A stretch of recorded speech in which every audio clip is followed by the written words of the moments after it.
Hey there. This is the end of the first full year of the show, and I want to extend a special thanks to everybody who listens and everybody who has given at patreon.com/Duckfeed.tv. You make the show possible. You make the entire network possible. It makes a huge difference for us. We have a lot of cool stuff coming up. The upcoming seasons of the show are going to get a little bit complicated. I am updating the schedule, so if you want to go to radiofreemidworld.com/schedule, you can see what we have coming down the pike for The Wind in the Keyhole and also the lead up to the Wolves of the Kala. So once again, radiofreemidworld.com/schedule to see what is coming down the way. Now let's talk about more Wizard and Glass.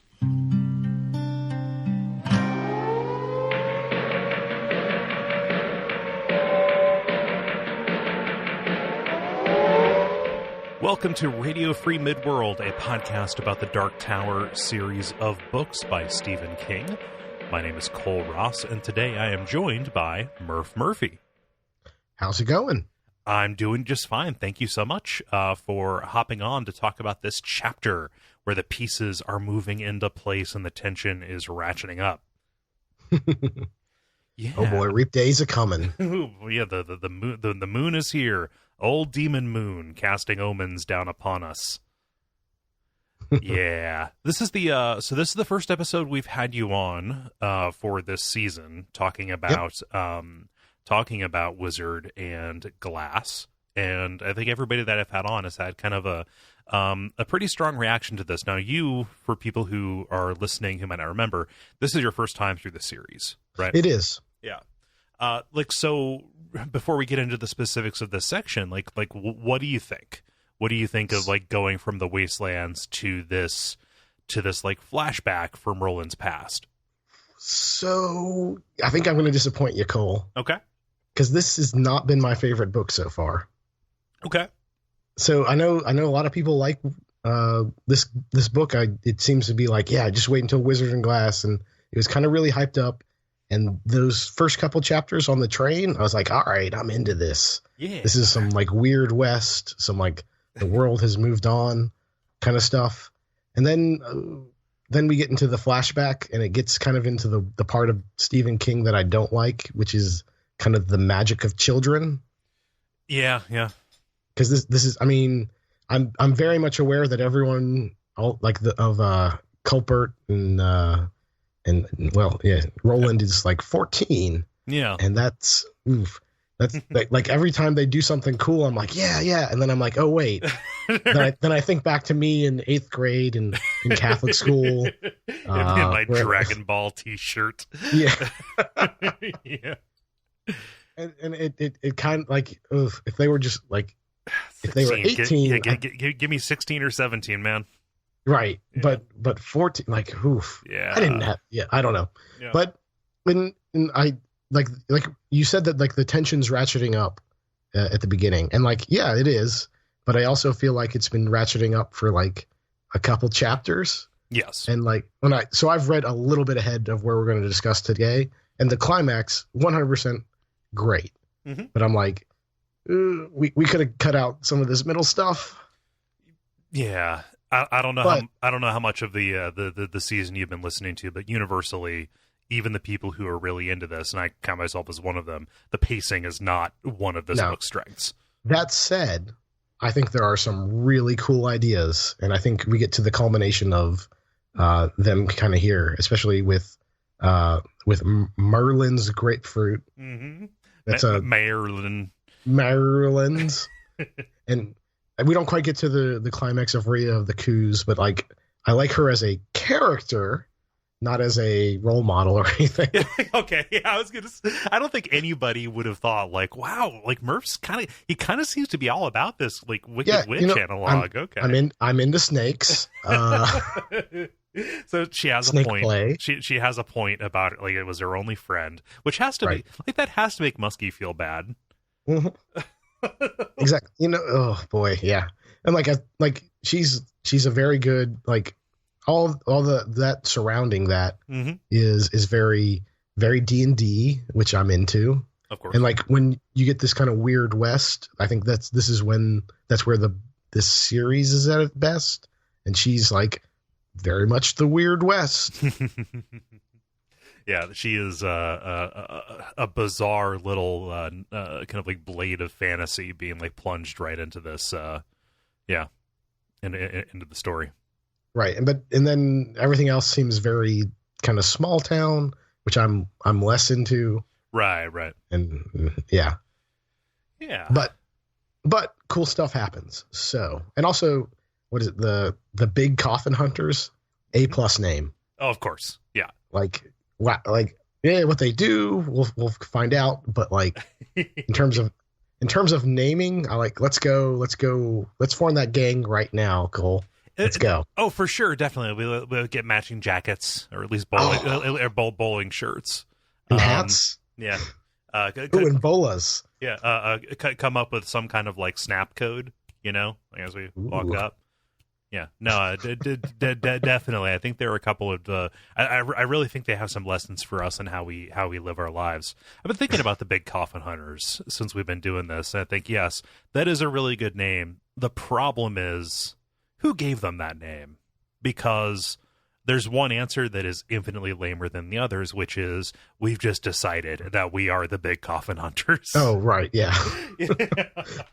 It's very much a tunnel snake situation. Like for life. Yeah. So let's get into it. Let's look at these different villains and stuff because again, they're all on the move here. Last time, in the previous chapter when we started the Come Reap section of the book, tensions kind of rose to a head as Roland and Susan, succumbed to each other's charms, and that kind of endangers their effort to thwart this conspiracy. John Farson, the good man, is trying to use Hambry's oil to power his war machines to take down Gilead. They didn't expect to find that when they came here. They were just getting out of the way of trouble, and they walked right into it. So Cuthbert beats some sense into Roland. Yeah. They make up. Hey, everything's fine. Roland admits he fucked up. And they get their eyes on the prize once again. Just because that is a really dramatic scene. Like, what did you think of what happened right before this? Cuthbert just opening up on Roland and kind of give him what he needed. So I've had it. Yeah, so this is probably the only age appropriate thing. Cuthbert giving Roland some chin music.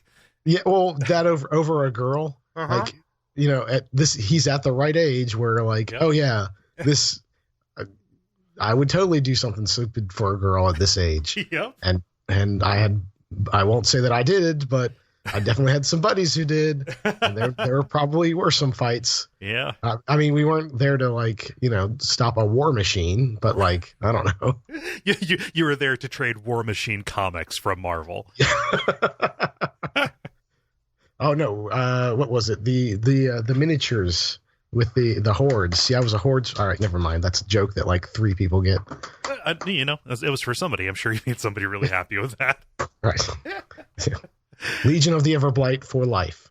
Was it like HeroClix? Like what was that? Yeah, it was, but it was very much like 40K, but like Warhammer, yeah. Yeah, but they were, what was it? They were steampunk.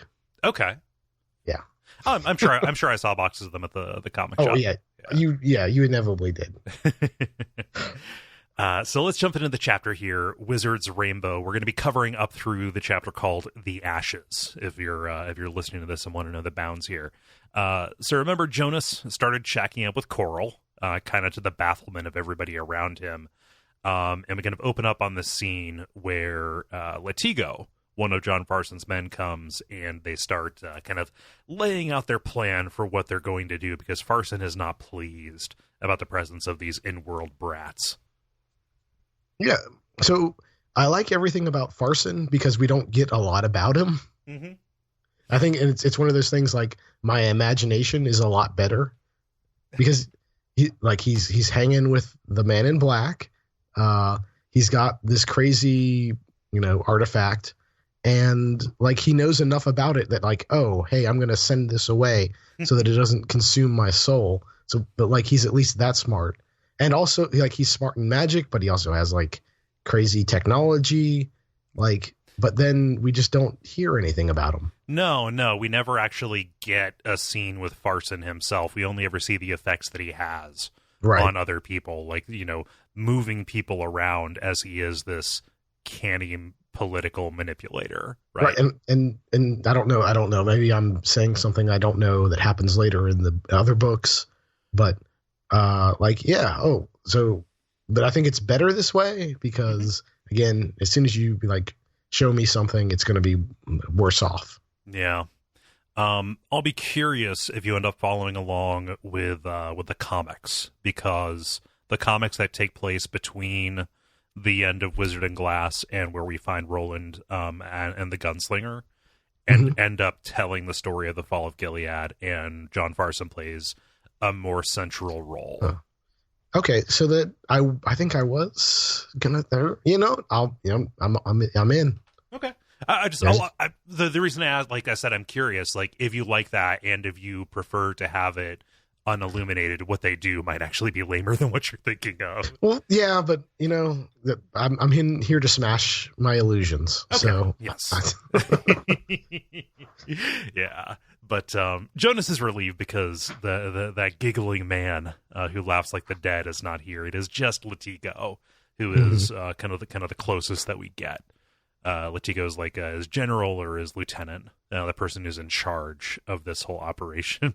I love this detail of Latigo talking about trying to get these radios to work. Oh yeah, and they just don't. Yep. For some reason, or they do, but kind of. They work sometimes. He's like, I hate these. The gods laugh at them. Like, just he has no part of it. But like, you get the idea that they're trying to go whole hog on picking up the old toys that have been discarded. You get a real like latter half of the Stand kind of vibe from that. Right. Yeah. It's all right. Yeah. All right. I've derailed enough. But did you ever watch the show Masks? No, not Mask. Oh, never mind. I'll come back to it later. Okay, yeah. Let me know if you think of it, because all I'm thinking of is The Mask with Jim Carrey, which wouldn't be at the top of mind. Except I recently watched that Netflix documentary Jim and Andy about the making of Man on the Moon, and it has a lot of footage from The Mask in it. Oh, weird. I know. Yeah. Anyway, so like I said, Farson pretty angry about these kids, but in reality, like, the oil's nice, but Farson wants his toy back. He wants his seeing glass, his bend of the rainbow. Which it is real. Like, Farson seems like a real smart guy. Mm-hmm. Yeah. Well, I mean, like you alluded to this, so we might as well say, like, well, what we have seen happening with Rhea is her getting addicted to it, and not just getting sick because she is foregoing kind of taking care of herself as she gets in that screen time. It's a real metaphor for the way our kids are wasting their lives on these damn iPhones. The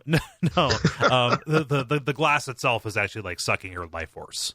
It's taking her anima, and no matter how aware she is of magic, she doesn't seem to see that. Farson knows what the effect is and kind of understands.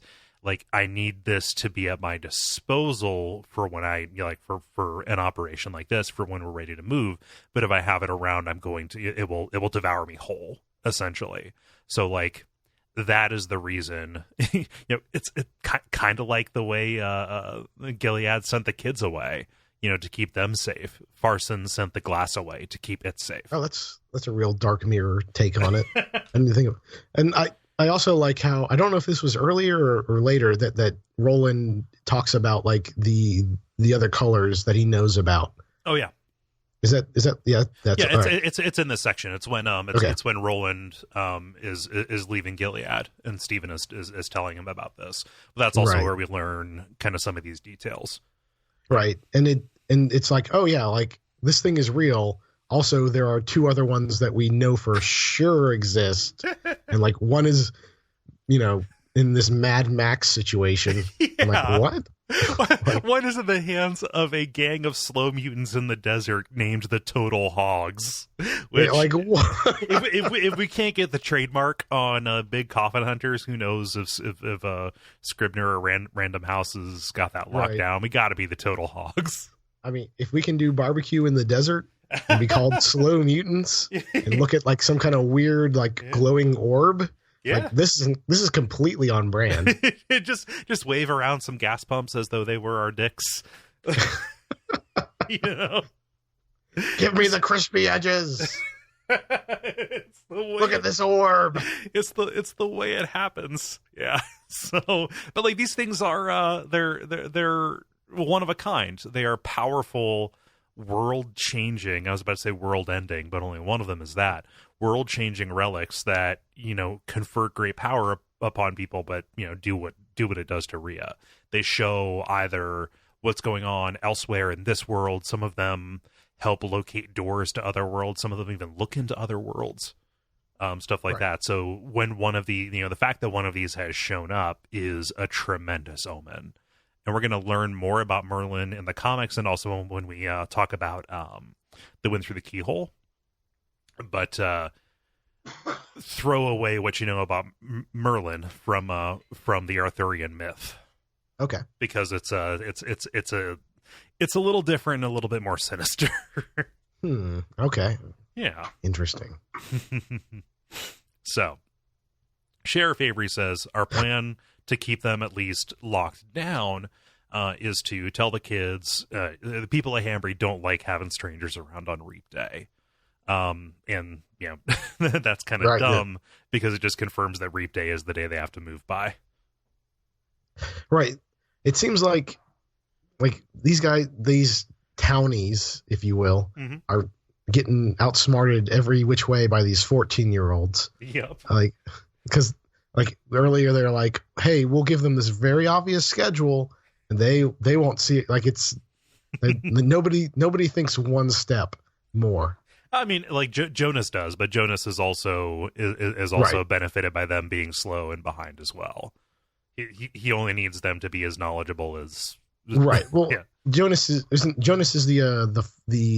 ex gunslinger, right? Yes, yeah, that's Eldred Jonas is the white haired guy. Yeah, right. So I mean, got to give him something. Yeah, but yeah, Jonas is the one who views this entire thing as like a game of castles or a game of chess.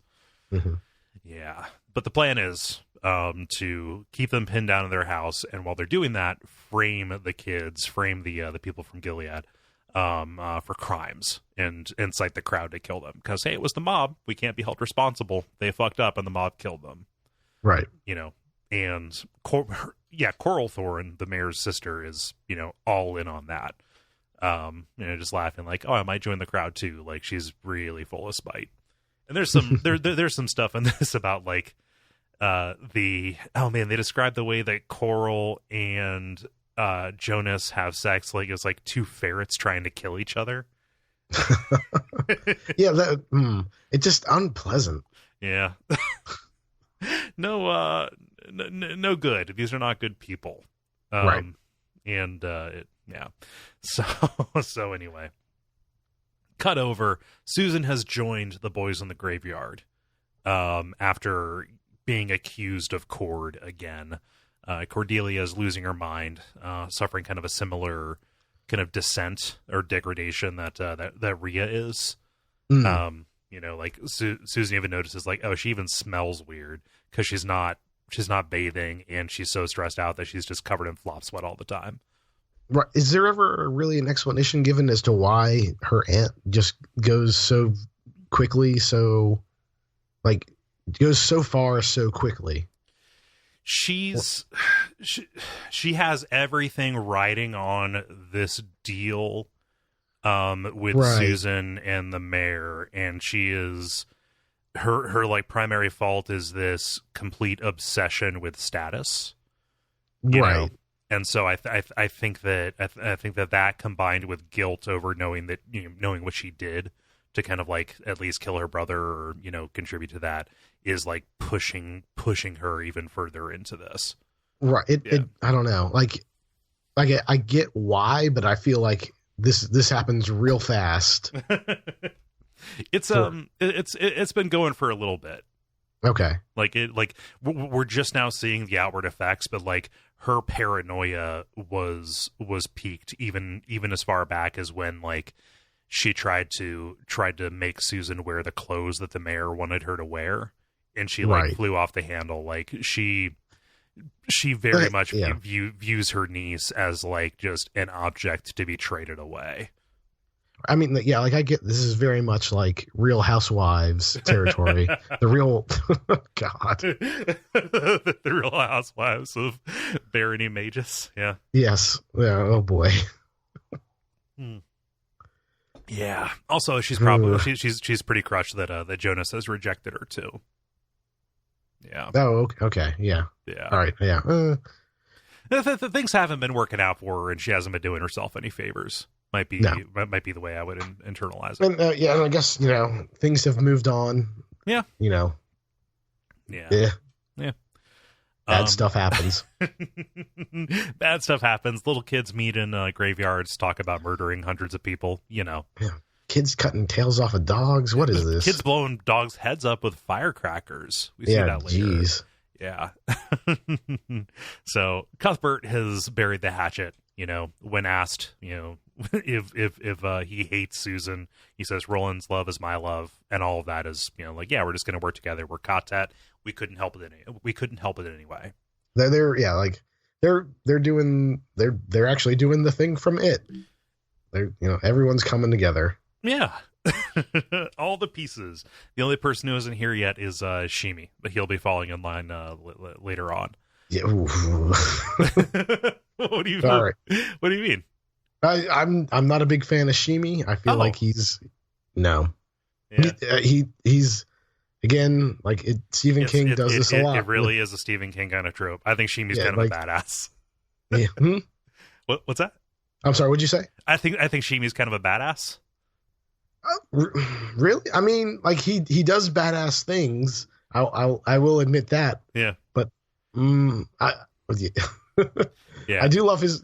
But man. Yeah, I don't think it's a great depiction, but I also like the way that he benefits from people's complete lack of expectation of him in order to be like a really effective friend.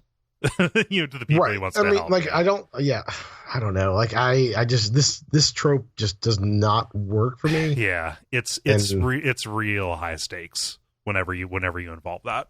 Right. Yeah. So I don't know, but you know what? If you're going to read Stephen King, you're going to get that trope. You're going to see it left and right. Yep. Yeah. So, what do you think of their plan? Because I think it's pretty ghastly. Like, it's really smart. It's very effective, but it seems that Susan is right when she says, "Oh, that's horrible." When they say they're going to send the people into the thingy. So. Yeah, like it's bad, but also there's 3 of them. They're 14. There's about 100 that they're trying to get in there, plus some tankers. It's to 200 men. It is these 4 teenagers contemplating the murder of 200 people who probably are much older than them. Right. I mean, this is that whole like a single death is a tragedy. 200 is a statistic. Yeah. But I also agree with Susan. It's horrible, but it's not wrong. They happen to be siding almost literally with the devil. It's the devil, and this seems like they're definitely, like they're gearing up for war if war hasn't been declared already. Like it's about to be. Yeah. I'm kind of okay with it. Oh yeah, they're saving the lives of countless innocent people further in Barony. Right. Like I'm not yeah. I guess if I was ever in this situation, and then I don't know, I would probably be like, all right, peace out. Of course, I would be nowhere near this, or I would be one of the first to die. Oh God, I forgot what my father looked like. Uh-oh. Try to draw his face, but all you draw is Charlie Brown. Oh no, that's not it at all. No. You just picked up by the thinny. And gradually that's get grabbed. Felix the cat. Yeah, it's Yeah. The other reason I remark on it, it is a very smart plan, but it's also like dying by a thinny has to be one of the most horrible ways to go. Being devoured by an absence of reality itself that also happens to harbor all kinds of nameless and faceless beasts is it's pretty rough. I don't know. This is where I insert state that you don't like name. Wait a minute, finish that. What? I don't know. Okay. Classic is New Jersey. Okay. Have you seen New Jersey? Okay, yeah. Okay. Nice. A little bit of a punching bag to do New Jersey, or like, it's like going to Detroit. Yeah. Detroit. Okay, what's another good Topeka? Yeah. Topeka's in the from summer. earlier. Yeah. What? Do people really think bad stuff about Topeka? I've Bugs Bunny's trying to get there, so. Oh yeah, yes. Take a left at Albuquerque. Yeah. I really can't say anything because I live in Florida, so. Okay, yeah. So, it's just again, it's just a state full of crossbowmen. Yeah, the number one cause of death is katana in a Walmart parking lot. Oh, it's real bad this time of year. Is it? I'm sure. Is that a situation like I've made jokes about Florida, but I don't know. I don't know the decorum of that, where it's like, oh, only I can make fun of my brother. No, it's Florida's bad, man. Okay, cool. What I don't want to do is like accidentally slag on the place where you live. So that's the joke. The real answer is Florida has a very liberal law when it comes to police reports. Right. That's a very interesting story. Yeah, that's the reason. It's just because we publish everything. Right. Like everybody's got shit. We just don't hide it. Yeah. But no, it's very weird because it is a very southern state, but with a lot of northern transplants. So you've got a lot of culture clash. Very it's not very homogenous. No, yeah. It's not at all. It's very chunky. Yeah, that's so cool. So you got yourself a chunky state there. I mean, we've got cowboys up north and like kind of the tech hub in the middle, and like the mouse there as well, and then like basically the largest Cuban population in the south. Like it's a weird state, man. Yeah, winters are amazing though. I'm sure. Yeah, winters here suck. Yeah, it was 70 here today. Cool. It was like 40 here. It's actually not. We haven't. Snow like 4 years. I would die. Yeah. I would rather go into a thinny, Cole. I would rather go into a thinny than live. I would rather be driven into a thinny by smoke and gunpowder. Yeah, which is what they're gonna do. Yeah, exactly. Yeah, in this box canyon, and Sheemie's gonna help because they need an extra set of hands, and they know that they can trust him. Mm-hmm. The thing they haven't figured out though is how Rhea knew that Susan and Roland were together, right? Remember last episode we talked about her sending along the note that they intercepted, trying to hip Cordelia to the fact that the deal was off. And so, go ahead. It feels that seemed real sloppy for her, because here I am in Rhea's corner, 100% Rhea head over here. Rhea mania. We call ourselves your Rheas. That's unfortunate. Yeah. Yeah. Maybe she thought that it seemed like her play was that Sheemie would be way too afraid of her doing something terrible to him to even give it away. She didn't bank on him finding his best friend. Yeah. I mean, yeah, like it is very much like, oh, how lucky. And I mean, it's so. Yeah. All right. Yeah. But yeah, they still haven't figured it out. Mm-hmm. To get to the bottom of this, Roland does his hypnosis trick on Rhea. Not on Rhea, sorry. On Susan. She channels Rhea. That's why I got confused, to kind of figure out why. And through questioning, determines that yes, this is one of the bends of the rainbow. This is Merlin's grapefruit, and that's where we get the flashback to Stephen Deshane talking about one of these possibly being here. Up to the point where Stephen said yes, they're real. like all of them thought they were just things from storybooks. Right. And it's a real interesting world because, like, hey, magic is real. Most of the time, and technology is kind of fake. Radios, that's just superstition. Nah. Orcs, yeah, they're here. throw it to the ground. Yeah. So my favorite detail. So Black 13 is kind of introduced as the 13th. Every one of the bends of the rainbow represents one of the gates at either end of the beams. Black 13 is the one that represents the tower itself, and that's considered to be the most terrible of all. And like Stephen talks about, like, he sits down, like, yeah, we used to tell, horror stories about this horrible black orb that brought misfortune with it wherever it went around the bonfire. And like, oh, my parents told me not even to joke about it because they said that if it heard its name, it would start rolling your way. Yeah. Which made me think of just Marble Madness, the movie, except with Black 13. No. Black 13. It's like It Follows meets Marble Madness, but also a movie. Yep. Oh man! All right, let's pitch this goal. Yeah, let's fast track this one. It's gonna get. Let's put that in theaters by Halloween 2018. Oh boy! I mean, hey,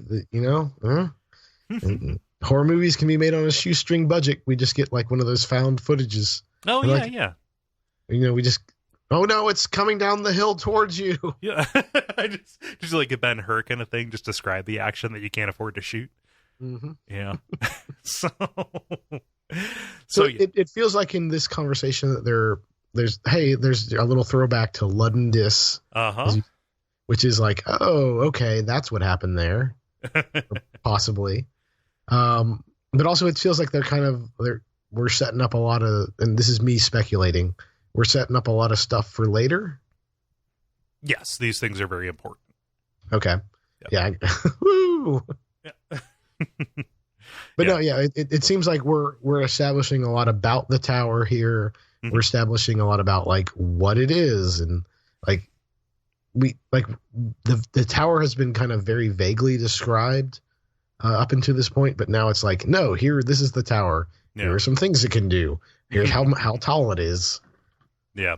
There's a specific moment in this flashback, not the one we're talking about with the Bends of the Rainbow, but like in this book where Roland has his epiphany about the tower itself and establishes that as his mission. When he left, his only concern was his family, and keeping himself alive. Here, it's only Susan. Like, he has a one-track mind or a one obsession kind of mind. Prior to what happens later on in this book, the tower is this thing that is mostly symbolic of the order that Gilead and the line of gunslingers, the order that they're supposed to maintain. Mm-hmm. So it's starting to become more literal that, yes, these things that were taught as allegories or stories end up actually being real. Also real is Roland's complete disdain for his mother. As he rides away, he does not even wave back at his sobbing mother. Oh, so cold. Ice. Cold. Ice. Roland. Oh. So. Oh. Yeah. Back in the present, Susan starts channeling Rhea, speaking as she recalls what happened, speaking in her voice, making her face look just like hers. Stuff like that. But we find out that, yes, she has the grapefruit. It is in a box under her bed, and this is something that they're going to have to deal with to bring back, into the hands of Gilead. So it cannot fall to Farson's hands again. Yeah, and this takes us to the chapter closing the year, where we get another one of these, time is passing, setting the scene for, everybody kind of slowing down and getting ready for Reap and for the end of the year. Putting their stuffy guys together. I love stuffy guys. I do too. This is a thing we should do, Cole. Murph, let me get this straight. Are you just proposing we reenact this entire book? No, just like the stuffy guy part. You mean just make a scarecrow? Yeah. Well, no. I mean, it's a stuffy guy, and you have to burn it. Yeah, it has to have red hands. You have to paint its hands red. I don't know. Like, I don't think we burn enough stuff. I'm just saying. No. People burn like sage in their new homes and stuff, but I really think that we could. I think we could solve a lot of problems if we just brought more effigies back into our daily existence. Like, okay, like, yeah, like if we just made pictures of things that we don't like and put them in scarecrows and then just burn them in the street among a mob. I think this would be. It's like the opposite. It's the opposite of a secret. This is my vision scarecrow. This is my vision guy.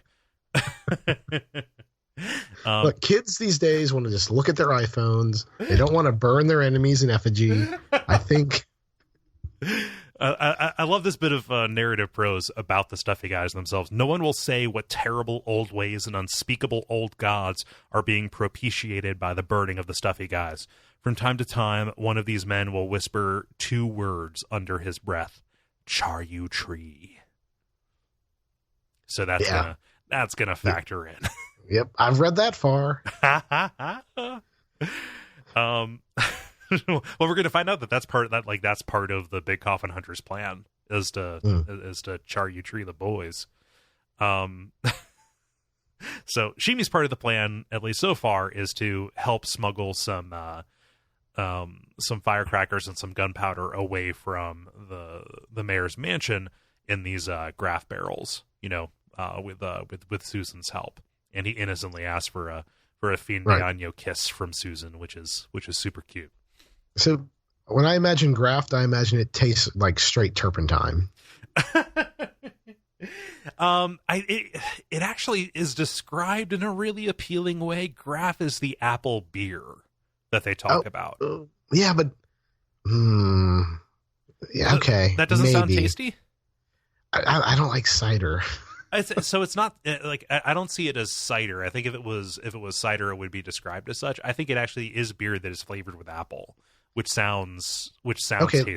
That sounds, but like also like wild apples suck. Okay, yeah, they're not describing orchards around here, so who knows if they actually have good varieties. Right. Like, have you ever had a crab apple, Cole? I've been dared to eat a crab apple. Yes. Yeah. Ugh. Yeah. No, it's pretty bad. They're all mealy and sour and stuff. Yeah, like imagine that as a drink. Okay, yeah. In my head, I want to envision this tasty apple beer, but you're probably right. It's right. So everything in this town sucks in my vision. Okay.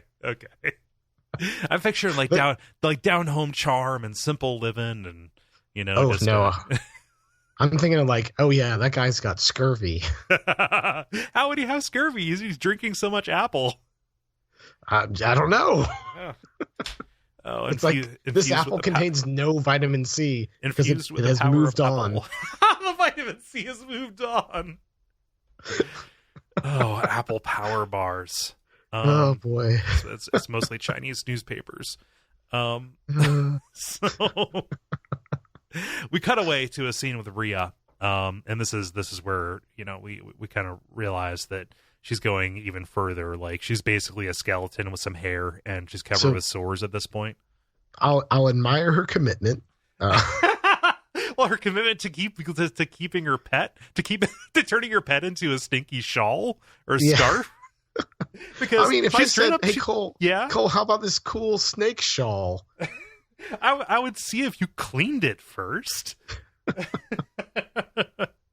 No, she's sewn Ermot's head back on. Yeah, I know. This is bad. This is a bad look. She stopped going to the bathroom, Murph. Oh, yeah. Oh, the urea heads are not going to like this. Oh, there we go. Now I understand. Yeah, she's just pissing where she sits. Yeah, this is... I mean, so this is a very gross scene, but I also like how... So one of the cool things that I like about Dungeons & Dragons is the artifacts.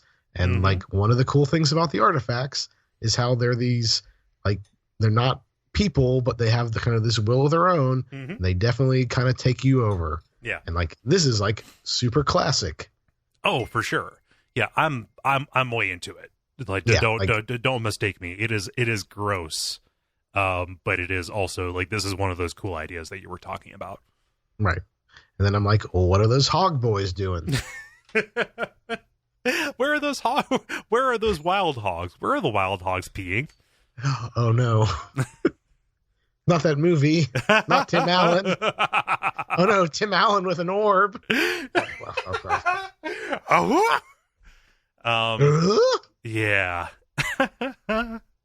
But she's looking into the orb and, seeing these horrible scenes. Sheb, our piano player who Roland kills in the beginning of The Gunslinger, he takes to licking chairs after his favorite. Yeah, that was. A little bit of a detail there. Yeah, after ladies get up for a furtive chair licker. And perhaps a little bit more disturbingly, the kids have moved on from. They're not just cutting the dog's tails off anymore. They are feeding them firecrackers. And I cannot brook violence against a dog. Right. 200 people into a thinny is fine. Yeah. For one dog. One hungry dog. Yeah. That dog just wanted some liver, okay? Yeah. God damn it. So. Yeah. Oof. So the boys have dug their trenches and filled them with fireworks and gunpowder and stuff. And Susan is doing a little bit of detective work. She knows she's not going to be able to stick around after all this goes down. So she goes to check out her dad's room in the stable and finds some evidence. She does some LA Noire stuff. She rotates this thing around and oh man, determines that there are some pages missing from the back of his stock book. Right. Again, setting up the fact that there is this horse stealing conspiracy that the Horsemen's Association is no good. Yeah, it's for this. This just confirms to me that like small towns are just no good. Like it's all petty stuff. Hey, Murph, what's hiding behind those picket fences? Yeah, exactly. Who, like they bring that hot dish to the church potluck, but you don't know. Maybe they're murdering your father and stealing your horses. Yeah. It's nothing but tater tots, cream of mushroom soup, and deceit. Mm-hmm. Gefilte fish, more like Galita fish. Wait, gefilte fish? That's a Jewish thing, right? Shoot. What about you're thinking of lutefisk? You're thinking of lutefisk. Yeah, lutefisk. Sorry. Yeah. Wow. Yeah. I apologize to the Jewish people. I did not mean to associate you with small town America. No. Lutefisk is it's what they serve up in like Minnesota. It's from like Scandinavia. It's fermented fish, fish that's treated with lye until the bones turn to jelly. Yeah, actually, it's probably delicious. I'm sure it probably is okay. It's probably not delicious. I mean, it's probably distinctive. Let's say that. I would try it once, but I would try anything once. I only know it from the from that episode of King of the Hill where Bobby eats a whole tray of it. That was oof. And stinks up the church so bad that cotton burns the church down. Yeah. So anyway, what was I saying here? No, so Cordelia finds her and she's just making these really vulgar accusations about Susan, and I kind of don't even want to repeat it. But Susan says like, "Hey, guess what? We're missing some of these pages. You killed your brother, or at least you had a hand in it." Yeah. Yeah. And she just kind of like, yeah, whatever. She's like, whatever. You can't. That's you lied to the me. Point. Yeah. I'm like, what? Yeah, no. Yeah, you killed my father. Oh yeah. Well, you got kind of short with me after I sold your body to Larry David. Like, Jesus. So, we get a short scene here. Night is falling. Olive Thorne, the mayor's wife, decides to climb into his bed for some warmth. Spends the last night together with him, tragically. And she dreams of this gigantic bird, this terrible pink-eyed rock, casting bloody shadows over the town. And turns out the mayor has the same dream himself, which is a little bit of the shine working, I think. Right. What is it? It's your bird. It's your land, but also your bird. Yes. Yeah. That was I don't know. That seemed like a real neat kind of turn of phrase for me. Yeah. But it's like him trying to say like, oh, I feel guilty, but I shouldn't feel guilty, is the way that he interpreted it. Like Olive Thorne is just a saint throughout this entire book. Oh boy. And the mayor's just a piece of shit. So Roland and Susan, they spend their last night together. And he tells her, like, hey, if something happens to me, you need to promise you're not going to stick around. You need to take my guns back to Gilead. You'll have a life there. They'll keep you safe, but you just can't, nothing can happen to you. But even as he says this, he's considering just deucing out, just like, later, guys. Right. Hey, young love. Yeah. He's 14. He can. Oh boy. Yeah. See ya, Bert and Johns. You're gonna deal with this. Yeah. But it's only a passing thought. Only a passing thought.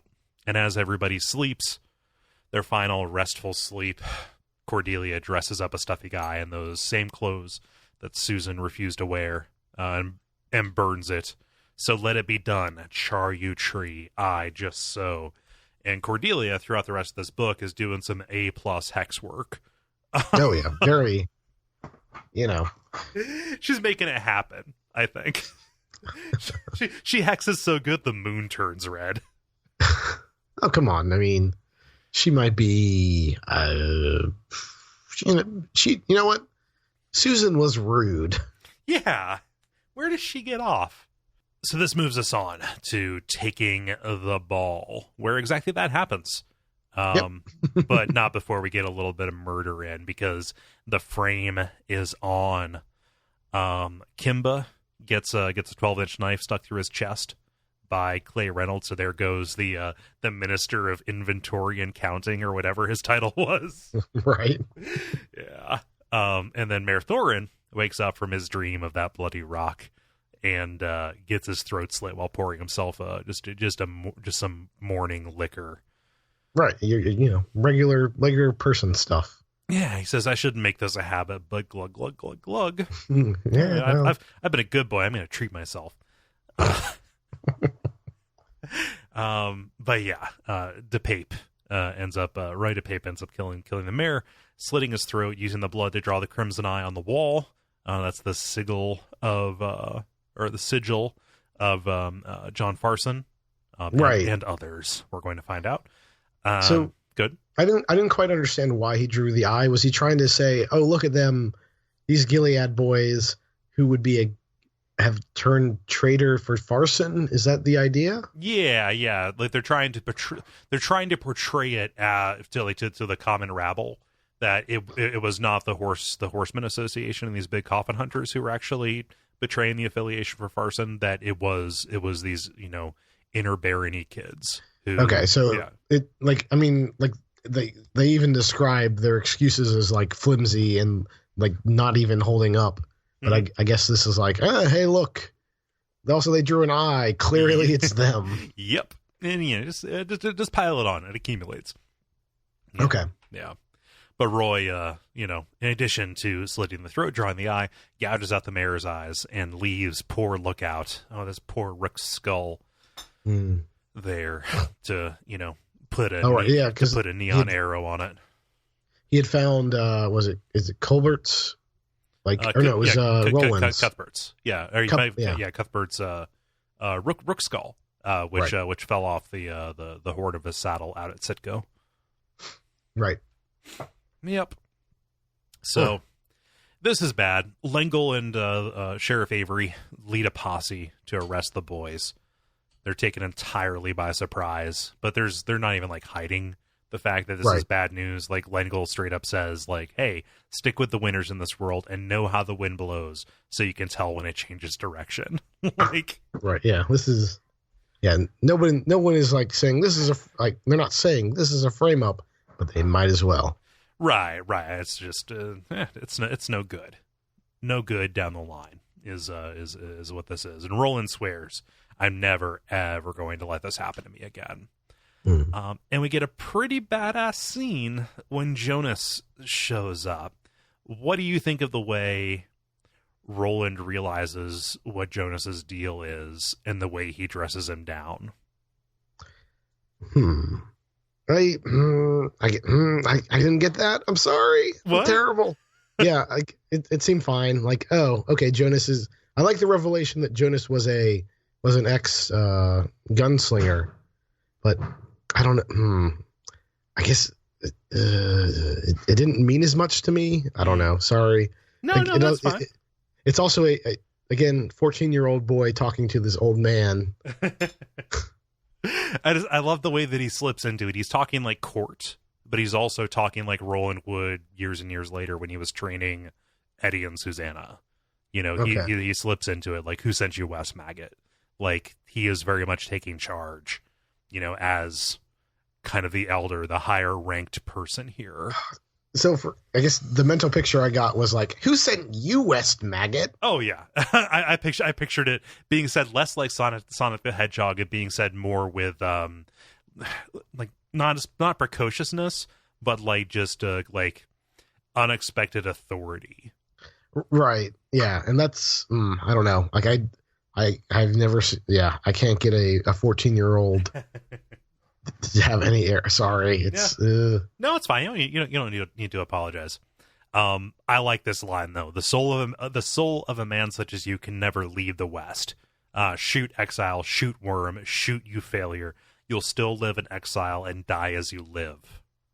Like Roland flashed on this, realized the core shame. The reason that Jonas is living the life that he's lived is because he was exiled, from Gilead.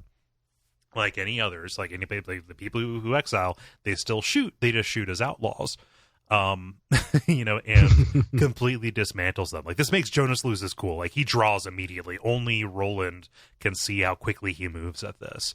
And Jonas is put off balance for the rest of the book. Like, yeah, like he's definitely from this point. Yeah, well, that's in another part, which is I won't spoil it because that's a real good part. Yeah, he tries to get a little bit of his revenge, but it is ineffectual right now. The crowd has to kill them. It cannot go back to Farson just yet. Right. But instead he finds Cuthbert and Elaine's guns and dismantles them and throws their pieces into the field, which they can just go and pick up the pieces from the field, man. Yeah, like I didn't quite get is like that. One, those guns are probably valuable. Two, what are you doing? I don't think he's thinking clearly. Yeah. Clearly. But but like literally just earlier they were talking like, yeah, we got like maybe 12 guns and 40 men. Yeah. One of our guys is like playing with this musket that I think he like made on his own. He'll be lucky if he doesn't go blind when it blows up in his face. Right. Yeah. And here's two pretty effective looking, like, I believe they're what, like, they're described as guns with clips, right? I can't remember. I picture them as revolvers. There are guns with clips. Like at this point, a machine gun has been introduced, right? And everybody is talking about the machine gun, like it's the fireworks factory, and we're wondering when they're going to get to it. But I can't remember if the guns that they have were automatics. They're practice guns. Like they are not the full like journeyman guns that Roland has. Right. And Roland's guns aren't there. They are elsewhere because he has left them in a place where Susan can get to them. Yeah, so they are in jail. If this was Maniac Mansion, they would have been taken to the dungeon by Weird Edna. Yeah. Maria, the head servant at Seafront, wakes up Susan and says, like, hey, you need to run because the people who killed the mayor... Oh, right. I'm sorry. The mayor's dead. They gouged out his eyes. It was real fucked up. Also, Kimber Reimer's dead. Nobody liked him, but he's dead too. They might come back to kill you, so you need to run as fast as you can. Yeah.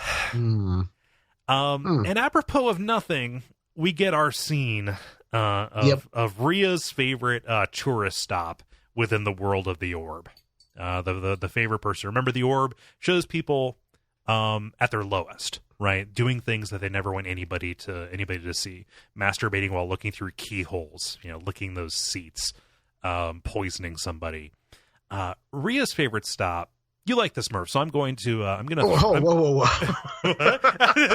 No, you asked at the beginning, are we going to talk about this? Yeah. You're like, oh, we got to talk. Okay. I'm not saying you endorse this behavior. Like, yeah, it's a really good way to do that. No, I just want to like this affected you in a pretty strong way. So I want to leave it to you to describe what Rhea makes a point to see every day. So there's a woman in town who, after her family has gone away, who I guess strips naked, and then it is described that she has the cleanest corners in all of Midworld, and then she's proceeds like obsessively clean is what she is the way she presents herself, and basically licks the corners of her house clean, even to the point of like getting splinters in her tongue, like stopping to spit the blood out. Right. Well, of course you can't have. Then you'd have bloody corners. And people would know. Right. Jeez. So the reason for me, did you ever read the Ender's Game series? No, I did not. So there's a character who I hope this is OCD, and that's what I'm going to classify it as. Mm-hmm. Who like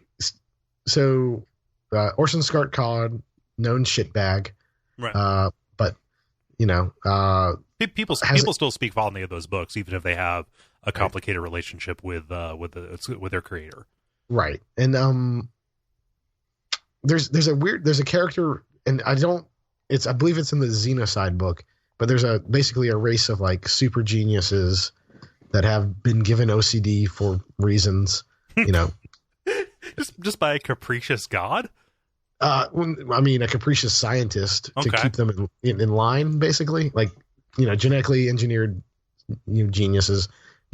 But like there are like 4 or 5 scenes of this character like tracing lines with her eye on the floor of her home, and like fairly lengthy passages of this, and like this is what evoked that. And I don't know, this scene seems, I don't know why this scene affected me, because it seems very out of place, but also very in place.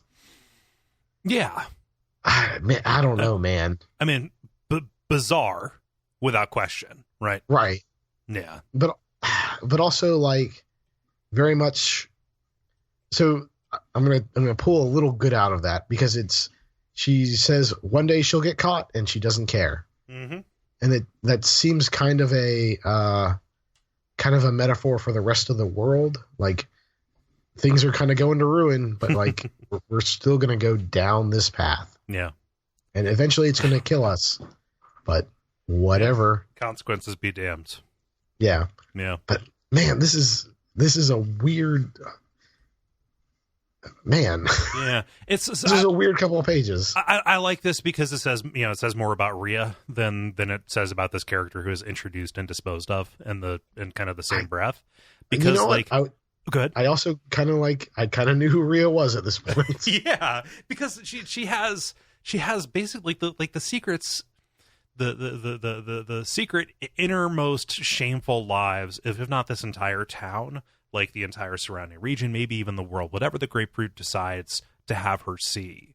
And all the stuff that's described, people blowing up dogs, people doing all this weird sex stuff, like what she focuses on is almost like innocent compared to the rest of those. Like there's not really a victim except for the person herself who is doing this, and it's her favorite because of how degrading it is for the person that she's watching.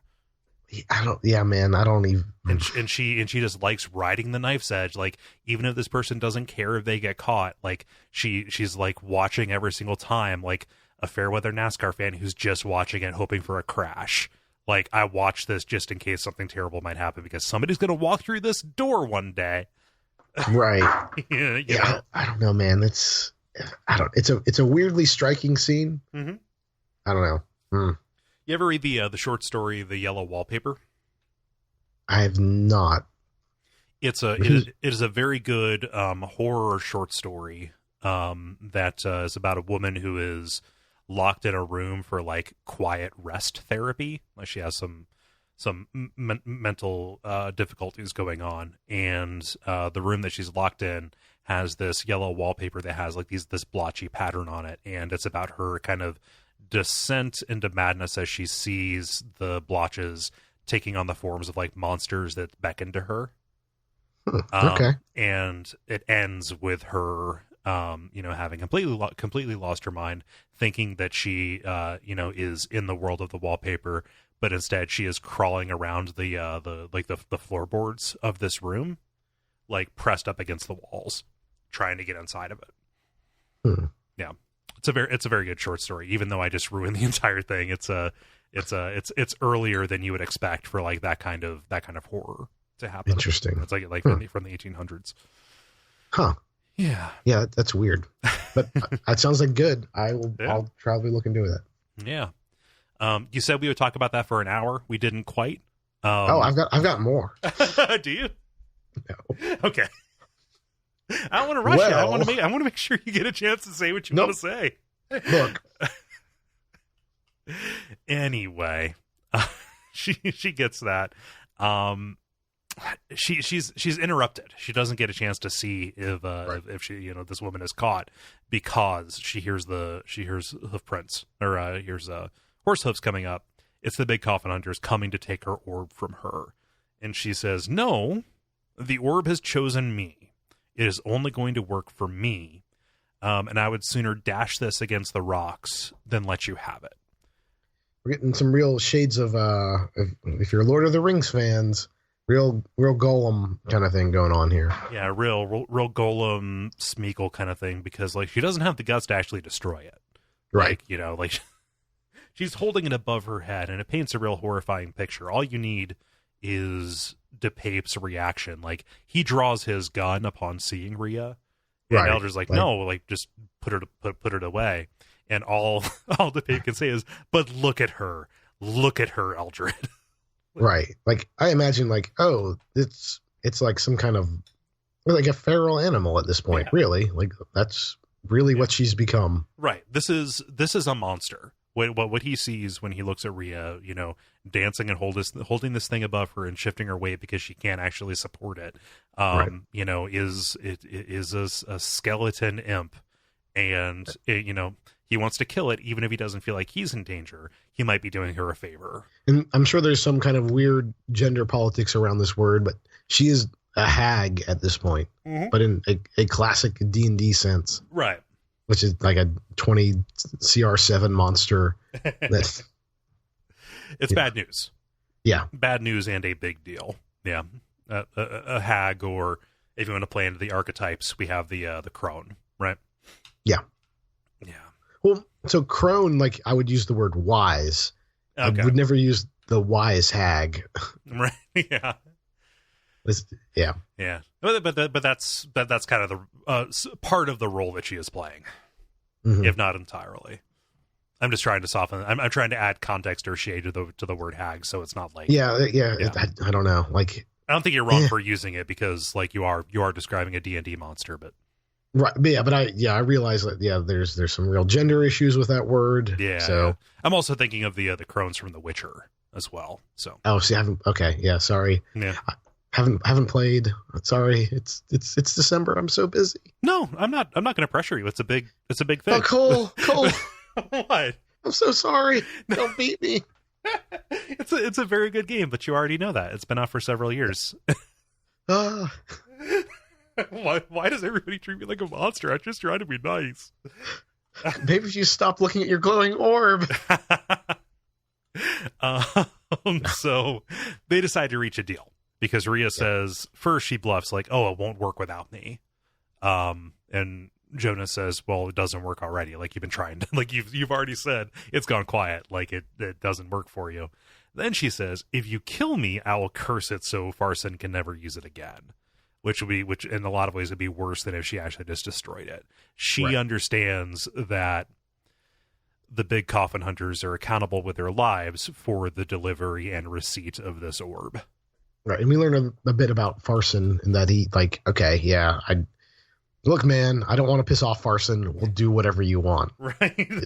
Like, that tells us more about Farson than Rhea. Yes, they would prefer to travel with this piss-reeking woman and her crazy Dragula hearse surrounded by dead, bloated goats, than anger Farson. So, again, Yeah, like, put all this on the balance. right. I love that cart. I love that just here is a prop from like a haunted Halloween hayride. God, what, for some reason Pinocchio, the Disney animated. Oh yeah. With the the puppet cart. Mm-hmm. Yeah, it's got a real kind of like flair for the dramatic. It's covered with all these, Kabbalistic symbols and stuff. Yeah, I mean, like, what are they? So, because we're talking about podcasts, we got to talk about the McElroys. Of course. Did you ever listen to the Sawbones about the medicine peddlers of the old timey days? Yeah, the one about patent medicine, right? Yes. So yeah, whenever there's an old Western, this is what I imagine, or there'd always be the patent medicine guys. Mm-hmm. This is kind of what I would imagine this thing looked like, but also like make it 50% more metal. Yep, for sure. I love that she still has the surround, and that like it is obviously from her days when she was either younger or more powerful or hadn't left society behind, because right. that's a real thing for her. But like you can picture her going into town to freak out the squares with this thing and do. I mean, of course she had this. There's no reason why she wouldn't have this. Yep. Yeah, but I mean, for the rest of the book, she is riding around to this thing and cackling, like living into her full stereotype. Oh, yeah. Let's move on to the last chapter here, The Ashes. Because, I've been saying this for like 8 weeks now. Tensions are ratcheting up. This is mostly from Susan's perspective, is what we're getting, as she is kind of navigating a town that has just lost its mayor and its chancellor, and apparently has been betrayed by the people who are supposed to be keeping it safe. Right. Oh yeah, things are not going well with this town. Everyone's probably on a knife's edge. Right. Well, I mean, Cord's off of that knife's edge because she. Yeah. She runs out. Who are on the knife's edge. Yeah. She runs out with a box of ashes. Like everything is ruined. All of her hopes for getting any kind of money or status in exchange for Susan are gone with Mayor Thorin's death. And she decides, I'm going to curse you, Susan, by throwing ashes in your face. Like, all right, that's pretty metal. Even more metal. Susan says, you know what? I'm going to take some of this ash. I'm going to rub it on your face because I know this. I know that your mind is broken. And Susan tries to remain magnanimous, just stating what the fact is. She says, by the beginning of the new year, we will be married. In fact, I am pregnant with Roland's child, which is a bit of a bomb drop. Yeah. Which, yeah. All right. Okay. Put one on the board for, Susan's in real trouble. We've known she's been in trouble this whole this whole book, and I'm not doing like the Southern euphemism, like she's in trouble. She's in the family way. Yeah. No, but like this is like somebody doesn't get pregnant in this story unless something terrible happens. We know from the fact that Roland isn't traveling with Susan that something terrible happens, but this is the news. Roland has not talked about his kid or has been traveling with a kid. Or definitely doesn't have issues with the fact that Jake exists. Like, yeah. So Susan gets Roland's guns, but cannot bring herself to follow his request. Will not leave town. Will not go to Gilead. She pictures him burning on the bonfire, which he certainly will do because Lengel gives his speech and all but says, "Yeah, we're going to burn these kids." Everything is canceled except the bonfire, which must go on no matter what. Yeah. Stuffy dolls. Yep. Woo. Stuffy guys on the we bar. Got the sponsor. We got sponsorship from the Stuffy Doll Corporation. This has to go down. Yep. Don't get caught red-handed without one of our Stuffy guys. Or do. But only if you burned it. This slogan's long. Somebody edit this. And then fire sale. It's a fire, yeah. So yeah, let's talk about Susan's plan to bust out Roland, Allen, and Cuthbert because because it involves some cowboy clothes and some firecrackers and a gun. And it's an old-fashioned jailbreak. Yep. Again, making this into even more of a Western than it already was.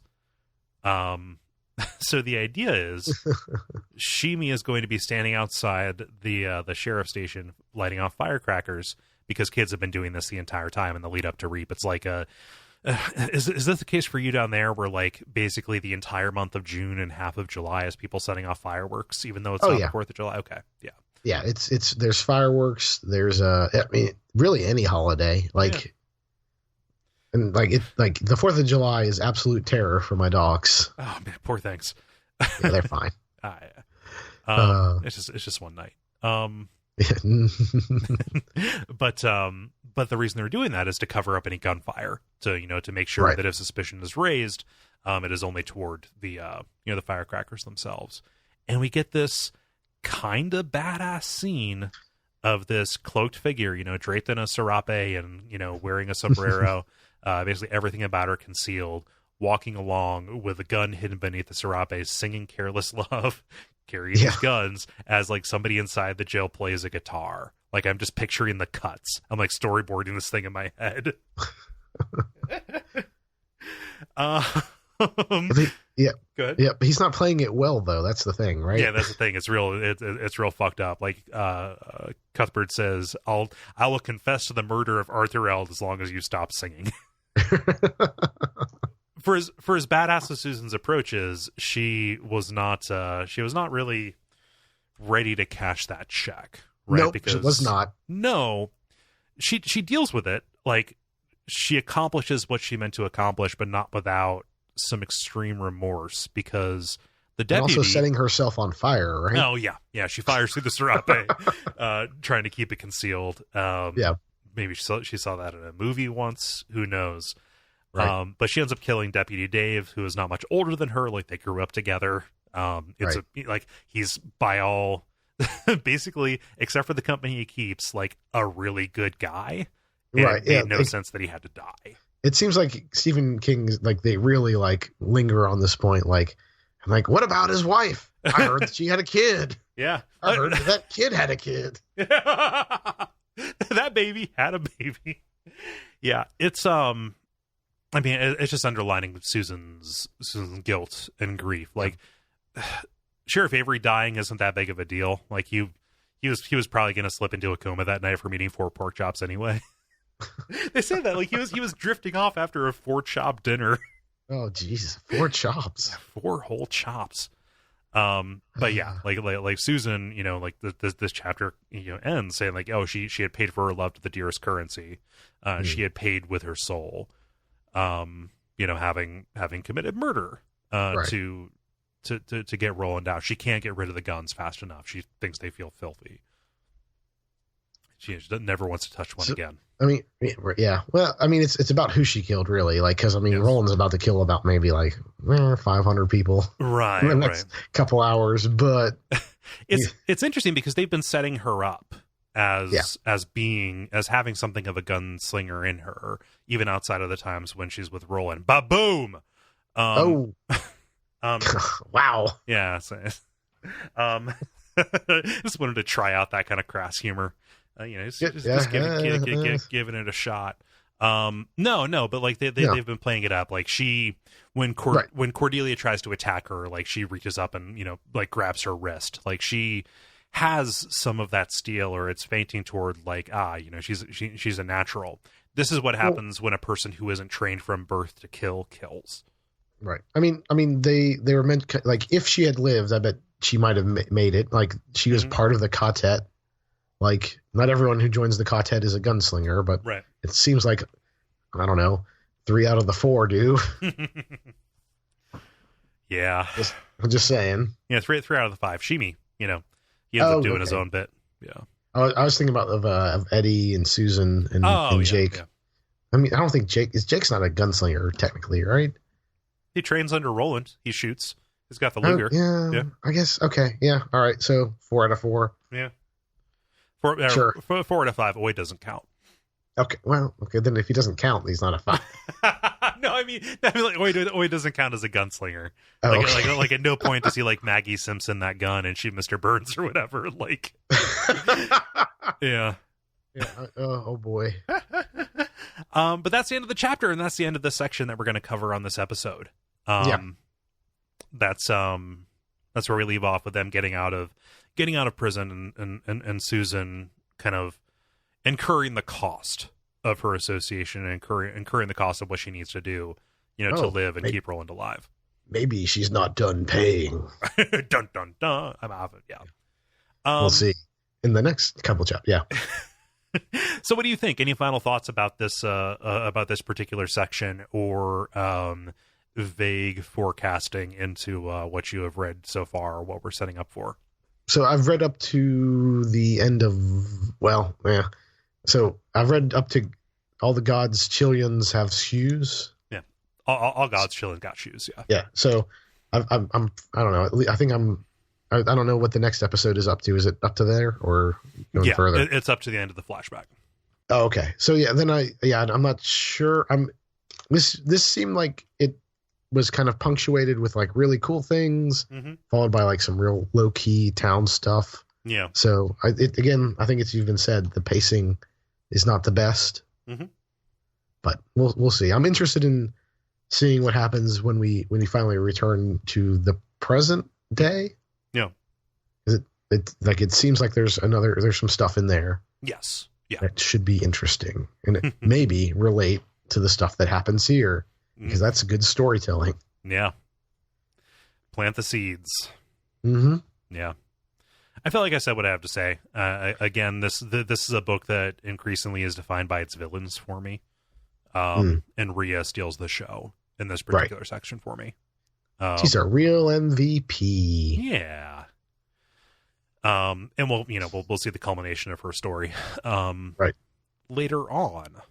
So, like you alluded to, Murph, the next episode is going to finish out this this flashback. So it'll go up. It'll go up to, basically when we're in present day again. We're going to have one episode about the present day stuff. Cover them.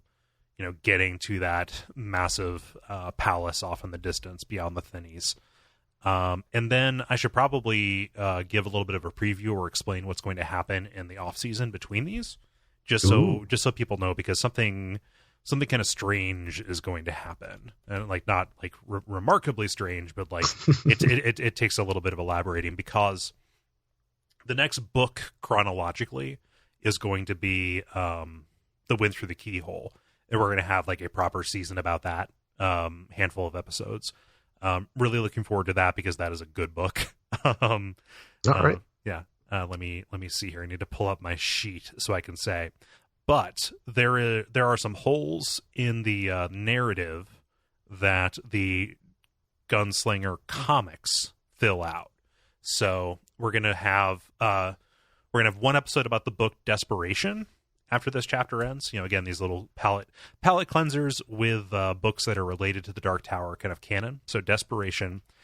Then we're going to have an episode about the comics The Long Road Home and Treachery, setting up what happens after Roland leaves Magus and kind of gets back into Gilead and kind of establishes even some of the inner sabotage that is happening in there outside of Farson's people.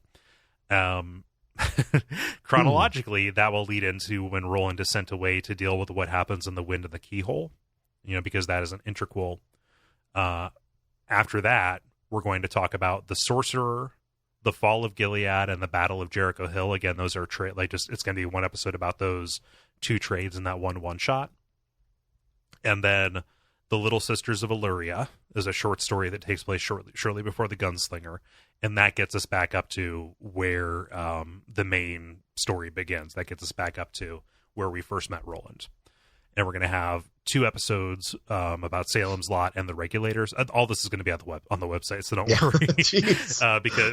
But I'm just explaining what the next one's going to be, because there's a lot of like bouncing around and back and forth kind of stuff as we get ready for the Wolves of the Kala. Cool. Yeah. So I like comic books. I think I'll read some of them. yeah, they're okay.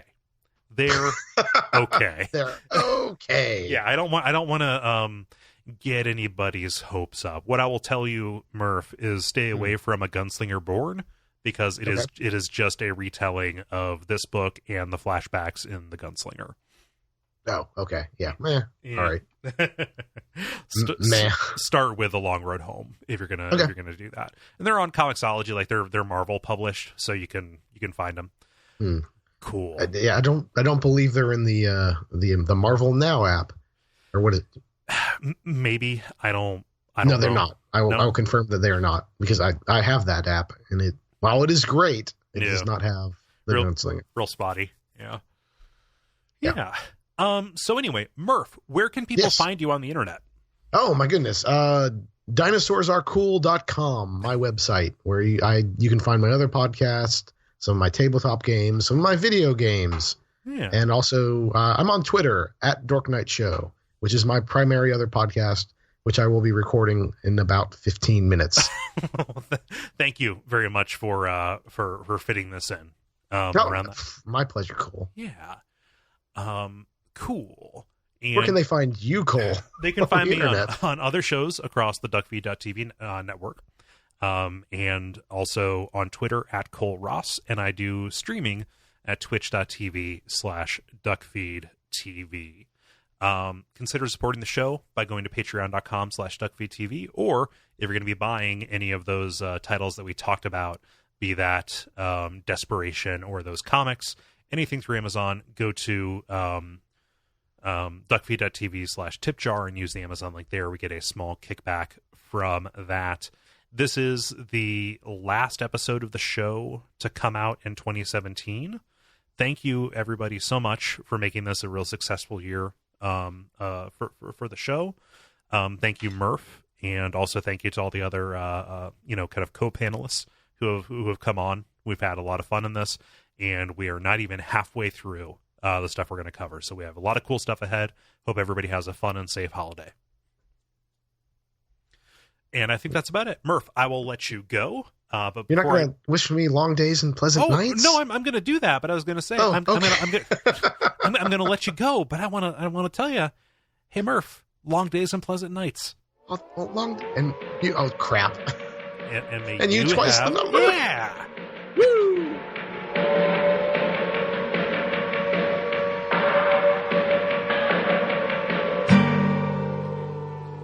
Okay, I'm back. Nope. All right. So while we've lost the train and I can get us further off track. Okay. I remembered what the thing was with the. So there was an 80s cartoon called The Visionaries, Knights of the Magical Light. Okay. And they lived in a very Dark Tower like world, and that where at one point technology just stopped working. Okay. Like, even so that at one point, like, one of the characters was a detective and like used to work in a shopping mall for reasons, like detectives do. Yeah. And like, there used to be electricity and suddenly they didn't. Mm-hmm. And like the person that they like take their orders from is Merlin, but he's really actually just like a guy who has technology. Oh, okay. Yeah. And like there's also a bad wizard and he also has technology, but also they have like the bad guy, like, so the gimmick is they have the holograms on their chest of different animals. Okay, so some toy factory had excess holograms, and they made a show around some toys they could make with holograms. Right, and well, the main bad guy had a snail. Okay. Yeah. Was his hologram, like, that was his? Yeah, his hologram was a snail. Huh. Was it more menacing in the show? I mean, it was a kind of a menacing snail. Yeah, just one of those related those snails that has like the spiky shells. Yeah, kind of like, yeah. I mean, like, everyone else was like, there was like a gorilla and a shark and like a bear and a cheetah, and then like the main bad guy was, well, they called it mollusk, but it was it was a snail. It's real fancy. Real fancy kind of trying to be highfalutin with that mollusk. Right. If you ever wanted to, yeah, he had what is it? What creeps, what crawls, what does not. Let all that grows recede and rot. Ah, okay. Yeah, they all had little rhymes. It was great. I've never heard of this show before. No, actually don't check it out. It comes from the 80s and is bad. Yeah, I bet you repeat yourself. Yeah. Huh.